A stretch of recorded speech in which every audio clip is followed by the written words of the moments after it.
दीघा जगन्नाथ मंदिर को नहीं विवाद तीव्र होबार लगी। मंदिर रे सबु धर्मर लोकंकु प्रवेश और दीघा को जगन्नाथ धाम कहवा विवाद चरम सीमार पहुंची। यार भितर दीघा जगन्नाथ मंदिर पर श्रीमंदिर दारू नहीं कथा रामकृष्ण दास महापात्र जातीय गणमाध्यम को कहवा पर ओडिशा रे भयंकर असंतोष देखा देइछि। तेबे जहाँ रामकृष्ण दास महापात्र कहले ताहा केते दूर सत्य ताकु नहीं प्रश्न उठिथिया बेले जगन्नाथ प्रेमी किंतु एही घटना को कड़ा समालोचना करिसंती।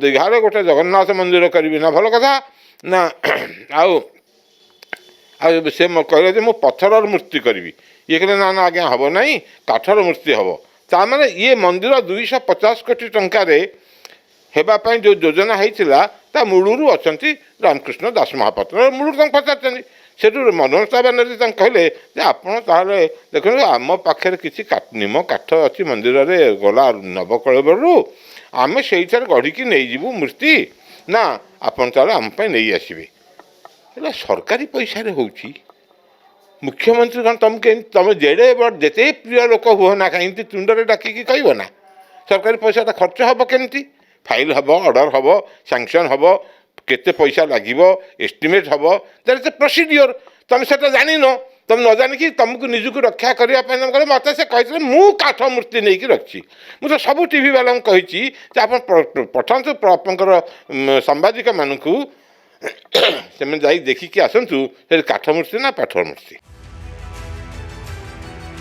सेपटे यह उपरे सफाई देइछंती वरिष्ठ दैतापति रामकृष्ण दास महापात्र। से कहिछंती दीघारे निम्ब काठरे तैयारी मूर्ति प्रतिष्ठा करा जाइछि। मु निजे पुरीरू निम्ब काठ नहीं जाइथिली मो काम मु करिछि। यज्ञ होम काम ब्राह्मण माने करिछंती। अक्षय तृतीय रे प्रतिष्ठा होइछि जगन्नाथ मंदिर सेठारे ब्रह्म स्थापना होई नथिबा से स्पष्ट करिछंती। पुरी रे हमें एटी तैयारी करी मु निजे नेकी संगे जाइथिली गोटे 30 तारिख अक्षय तृतीया दिला 30 तारिख रे सेठी जगन्नाथ बलभद्र सुभद्रा सुदर्शन माधव जाको निम्ब काठरे प्रतिष्ठा मान नहीं एटू आम नहीं से प्रभु को बसई से जो पत्थर मूर्ति बस पत्थर मूर्ति आदि की 3 मास से जगह बस कौन सी पूजा अर्चनार व्यवस्था ना जदिओ आम दैतापति आम से जीवु जी निम्ब काठर ठाकुर न हम आम से जगह के जीवुन निम्ब काठर जो ठाकुर